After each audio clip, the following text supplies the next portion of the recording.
नमस्कार दोस्तों, स्वागत करता हूं एक बार फिर से आपके अपने YouTube चैनल पर। फ्रेंड्स, आज की वीडियो में हम लोग बात करने वाले हैं रिजर्व बैंक ऑफ इंडिया में आए हुए ऐसे रिक्रूटमेंट के बारे में जो सिर्फ 10th class pass eligible candidate ही अप्लाई कर सकते हैं। जी हाँ दोस्तों, बहुत ही अच्छी गोल्डन अपॉर्चुनिटी है। टोटल 572 पोस्ट की वैकेंसी है ऑफिस अटेंडेंट की, जो 10वीं पास कोई भी कैंडिडेट इस फॉर्म को अप्लाई कर सकता है। जब आप आरबीआई के ऑफिशियल वेबसाइट पर जाएंगे तो वहाँ पे इसका आपको रिक्रूटमेंट मिल जाएगा, आपको जहाँ पे यहाँ पे लिखा होगा कि recruitment for the post of office attendant in reserve bank of India. तो इसका जो एप्लीकेशन का लिंक है वो ओपन हो चुका है आपको आज 15 जनवरी 2026 से, और इसका लास्ट डेट 4 फरवरी 2026 है।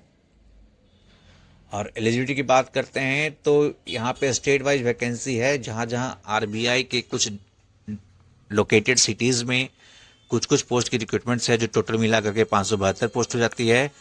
और जो कैंडिडेट जिस सिटीज में अप्लाई करना चाहता है उसके रिगार्डिंग उसका वहाँ का लोकल लैंग्वेज की जानकारी और वहाँ से उसका क्वालिफिकेशन होना चाहिए जो अप्लाई करना चाहते हैं। तो यह डिटेल नोटिस यहाँ पे 572 पोस्ट की वैकेंसी की, जो अलग अलग ऑफिस में, जो आरबीआई के ऑफिस में यहाँ पे अलग अलग कैटेगरी वाइज वैकेंसी की डेट यहाँ पे दी गई है। तो जितने भी कैंडिडेट है जो अप्लाई करना चाहते हैं, जिस शहर में अप्लाई करना चाहते हैं, वहाँ पर एक बार इस नोटिफाइड वैकेंसी डिटेल को एक बार अच्छी से चेक कर लें, क्योंकि उनकी कैटेगरी अकॉर्डिंग कौन से शहर में कितनी सीटें हैं, क्या वहाँ पे वो एलिजिबल है नहीं, इस आपको जो जांच ले। क्योंकि 572 पोस्ट की जो वैकेंसी है वो शहर वाइज और कैटेगरी वाइज हर जगह अलग अलग नंबर है। तो यहाँ पे आप चेक कर लें, कहीं कहीं पे कोई कोई कैटेगरीज में है जो वैकेंसी नहीं भी है, तो इस बात का ध्यान रखते हुए ही अप्लाई करेंगे। यहाँ पे सिलेक्शन आपका ऑनलाइन टेस्ट के माध्यम से होगा और उसके साथ एक लैंग्वेज प्रोफिशिएंसी टेस्ट होने वाली है। ऑनलाइन टेस्ट जो होगा मल्टीपल चॉइस बेस्ड रहेगा, और यहाँ पे आपको reasoning, general English, general awareness और न्यूमेरिकल एबिलिटी के क्वेश्चंस रहेंगे 30-30, और सबके लिए आपको 1 मार्क्स मिलेगा, यानी कि 30 नंबर क्वेश्चन होंगे। टोटल 120 क्वेश्चन होंगे 120 मार्क्स के, जिसके लिए आपको 90 मिनट का समय दिया जाएगा। उसके साथ ही साथ आपका लैंग्वेज प्रोफिशिएंसी टेस्ट होगा। देखिए, ये लैंग्वेज प्रोफिशिएंसी टेस्ट ही ये डिटेल है जो आप जिस शहर में अप्लाई करते हैं वहाँ का लोकल लैंग्वेज आपको आना चाहिए। तो इस बात का ध्यान देंगे कि जब आप अप्लाई कर रहे हैं तो जिस शहर में अप्लाई कर रहे हैं वहाँ का लोकल लैंग्वेज की जानकारी आपको होनी चाहिए, क्योंकि जो एलपीटी टेस्ट में डिस्क्वालीफाई हो जाएगा उसकी रिक्रूटमेंट यहाँ पे नहीं होने वाली है। ऑनलाइन टेस्ट देने के लिए ऑनलाइन जो एप्लीकेशन फीस है वो बता देता हूँ। अगर आप SC/ST कैंडिडेट हैं तो आपको यहाँ पे 50 रुपये प्लस GST लगने वाला है, और अगर आप जनरल OBC और EWS से बिलोंग करते हैं तो आपको 450 का पेमेंट करना होगा, प्लस GST 18% लगेंगे।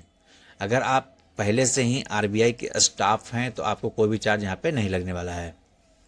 तो दोस्तों, अब हम लोग समझेंगे इसके ऑनलाइन प्रोसेस को, किस तरह से फॉर्म को ऑनलाइन करना है। तो आप यहाँ पे देख सकते हैं आरबीआई की ऑफिशियल वेबसाइट पे यहाँ पे दिया गया है कि जो रजिस्ट्रेशन है वो 15 जनवरी से चालू हो चुका है, और इसका लास्ट डेट 4 फरवरी 2026 है, जैसा कि मैंने पहले आपको बताया था। तो आप सबसे पहले क्या करेंगे, यहाँ पे हम लोगों को रजिस्ट्रेशन करना होगा। तो यहाँ क्लिक है फॉर न्यू रजिस्ट्रेशन में क्लिक करेंगे, और जैसे क्लिक करेंगे तो यहाँ पे आपको कुछ बेसिक इन्फॉर्मेशन फिल करने होंगे, जिसमें आपको अपना नाम डालना होगा, मिडिल नेम डालना होगा, लास्ट नेम डालना होगा, और साथ ही साथ अपना एक मोबाइल नंबर और ईमेल आईडी से रजिस्ट्रेशन करना होगा। तो आइए हम इसको पहले करते हैं, उसके बाद हम लोग फिर नेक्स्ट स्टेप पे चलेंगे।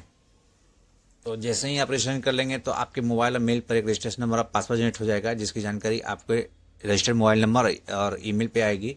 आप देख सकते हैं यहाँ ईमेल पे आरबीआई के थ्रू से एक एप्लीकेशन का जो रजिस्ट्रेशन प्रोसेस आ गया है, यहाँ पर रजिस्ट्रेशन नंबर पासवर्ड दिया हुआ है। आप अब इस रजिस्ट्रेशन पासवर्ड से आप लॉगिन करेंगे, और उसके बाद अब आप यहाँ पे देखेंगे कि आपको फोटो और सिग्नेचर अपलोड करने हैं। तो यहाँ पे आपको एक पासपोर्ट साइज फोटोग्राफ अपलोड करना पड़ेगा, साथ ही साथ एक लाइव फोटो भी अपलोड करना पड़ेगा, और अपना एक सिग्नेचर अपलोड करना पड़ेगा। लाइव फोटो आप अपने मोबाइल से भी अपलोड कर सकते हैं। तो दोस्तों, हमारा 2 स्टेप कंप्लीट हो चुका है। यहाँ पे बेसिक इन्फॉर्मेशन देखिए ग्रीन हो चुका है, और फोटो सिग्नेचर भी ग्रीन हो चुका है। अब हमको कुछ और डिटेल्स भरने हैं। तो यहाँ पे बेसिक डिटेल्स पूछा जा रहा है कि आर यू ए ग्रेजुएट और possess higher qualification as on 1/1/2026, यानी कि क्या 1 जनवरी 2026 को आपने ग्रेजुएशन पास कर लिया है या कंप्लीट कर लिया है। तो अगर आप यहाँ पे यस करेंगे तो आप इस पोस्ट के लिए एलिजिबल नहीं रहेंगे। ध्यान देंगे कि हायर एजुकेशन वाले बच्चे इस फॉर्म को नहीं भर सकते हैं, तो आपको यहाँ पे नो करना है। अगर मान लो अगर आप कोई कैंडिडेट है ग्रेजुएट पास है और वो फॉर्म को भरना चाहता है तो वो नहीं भर पाएगा। देखिए, अगर आप यस करते हैं तो यहाँ पे मैसेज आएगा कि यू आर नॉट एलिजिबल। तो इस बात का ध्यान देंगे कि आपका क्वालिफिकेशन हायर नहीं होना चाहिए, आप 10th क्लास तक ही पास होने चाहिए। तो आप यहाँ पे नो करेंगे, और उसके बाद अपनी कैटेगरी को सिलेक्ट करेंगे, जिस भी कैटेगरी से बिलोंग करते हैं उसको सिलेक्ट करेंगे। उसके बाद अब यहाँ पे क्वेश्चन है, kindly indicate the state from which you have passed matriculation. तो आप जिस स्टेट से अपना मैट्रिकुलेशन पास किए हैं उसको सिलेक्ट करेंगे। उसके बाद फिर आप कहाँ अप्लाई करना चाहते हैं। तो अगर आप 10th बिहार से पास किए हैं तो आपको पटना में अप्लाई करना होगा, इस बात का ध्यान देंगे। ये बहुत ही मैंडेटरी चीज़ है कि आप दूसरे स्टेट से नहीं अप्लाई कर पाएंगे, दूसरे सिटी से। फिर यहाँ पे आपको एग्जामिनेशन सेंटर सेलेक्ट करना है, प्लस प्रेफरेंस 1 में आप जो रख दें, उसके बाद प्रेफरेंस 2 सेलेक्ट करना है, उसके बाद आपका प्रेफरेंस 3 सेलेक्ट करने के 3 ऑप्शन है आपके सेंटर एग्जाम्स के। उसके बाद LPT के लिए जो लैंग्वेज है वो क्या सेलेक्ट करना है, तो आप हिंदी या मैथिली सेलेक्ट कर सकते हैं अगर आप बिहार से हैं तो। अगर आप दूसरे स्टेट से बिलोंग करते हैं तो आप अपने अकॉर्डिंग अपना लैंग्वेज को सिलेक्ट कर सकते हैं। उसके बाद फिर ये सारे क्वेश्चनर्स को आप अच्छी तरह से देखें और उसको जवाब दें। क्या आप डिसेबल पर्सन है तो यस या नो जो भी है आप वो कर सकते हैं। क्या उसके बाद फिर है आपका कि और पर्सन विद सस्पेक्ट डिसेबिलिटीज, जो डिसेबिलिटीज वाले हैं इसको यस करेंगे, अपने परसेंटेज को डालेंगे और स्क्रैप चाहते हैं तो स्क्रैप का नाम वगैरह डालेंगे। अगर आप एक्स सर्विसमैन हैं तो आप यस करेंगे, या नहीं है तो नो करेंगे। तो इन सब चीज़ों को एक बार अच्छी तरह से पढ़ते हुए आप यस नो जितने भी क्वेश्चंस हैं आप अपने अनुसार जो भी आपकी चीज़ें हैं वो आप यस या नो करेंगे। अगर यहाँ पे फिर पूछा जा रहा है कि are we current full time staff of RBI, क्या आप RBI के फुल टाइम स्टाफ हैं, अगर आप हैं तो यस करेंगे, या नहीं है तो नो करेंगे। उसके बाद आप अपना आधार का कंसेंट डाल के अपना आधार नंबर डालेंगे यहाँ पे और अपना पैन नंबर डालेंगे। फिर अपनी नेशनलिटी जो है वो इंडियन है जो सिलेक्ट करेंगे और उसके बाद अपना डेट ऑफ बर्थ डालेंगे। डेट ऑफ बर्थ डालने के बाद अपना जेंडर सेलेक्ट करेंगे, आप मेल फीमेल ट्रांसजेंडर जो भी है उसको सिलेक्ट करेंगे। उसके बाद फिर आप मैरिड हैं अनमैरिड है उसको सेलेक्ट करेंगे। उसके बाद फादर्स नेम मदर्स नेम को डालेंगे और अपना कॉरस्पॉन्डेंस और परमानेंट एड्रेस को यहाँ पे फिल करेंगे। अब बारी आती है दोस्तों क्वालिफिकेशन डिटेल भरने की, तो आप यहाँ पे अपना 10th का डिटेल यहाँ पे फिल करेंगे। यहाँ पे डेट ऑफ पासिंग डालेंगे जो आपके मार्क्सिट सर्टिफिकेट पे लिखा रहता है, डेट मंथ ईयर के साथ। उसके बाद जो परसेंटेज आपने प्राप्त किया वो लिखेंगे, साथ ही साथ जिस बोर्ड से आपने पास किया है वो लिखेंगे और कौन सा क्लास या ग्रेड है आपका, first class second class third class जिससे पास किया वो आप लिख सकते हैं।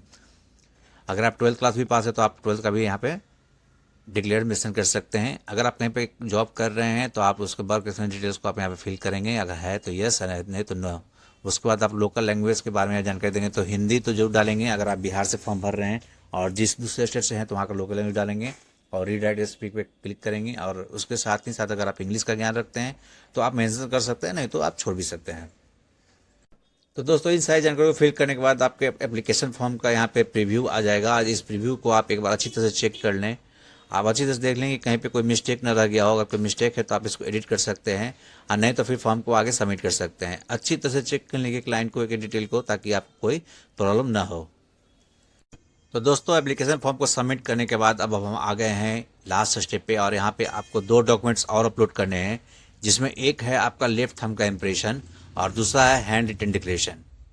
इसको अपलोड करने के बाद आप यहाँ पे इसको कंसेंट को सिलेक्ट करेंगे और सिक्योरिटी कोड को डाल करके सबमिट करेंगे फॉर्म को। तो इसके बाद आपका पेमेंट का गेटवे आ जाएगा जहाँ पे आपको पेमेंट करने होंगे। जैसे ही पेमेंट कंप्लीट हो जाएगा आपका एप्लीकेशन सबमिट हो जाएगा पूरी तरह से। आप उसके प्रिंट को PDF के रूप में अपने मोबाइल या डेस्कटॉप पे सेव कर लें, ताकि फ्यूचर में जब आपकी जरूरत पड़ेगी तो आप उसको यूज कर सकते हैं। तो दोस्तों ये थी जानकारी आपको रिजर्व बैंक ऑफ इंडिया में आए हुए ऑफिस अटेंडेंट पोस्ट के बारे में। उम्मीद करते हैं दोस्तों कि आपको ये वीडियो बहुत ही अच्छा लगा होगा, तो एक लाइक जरूर कीजिएगा और अपने फ्रेंड के साथ भी शेयर कीजिएगा ताकि उन्हें भी इसकी जानकारी मिल सके। अगर आप चैनल पर नए हैं तो चैनल को सब्सक्राइब कर लीजिए। मिलते हैं आपसे अगले वीडियो में, तब तक के लिए जय हिंद।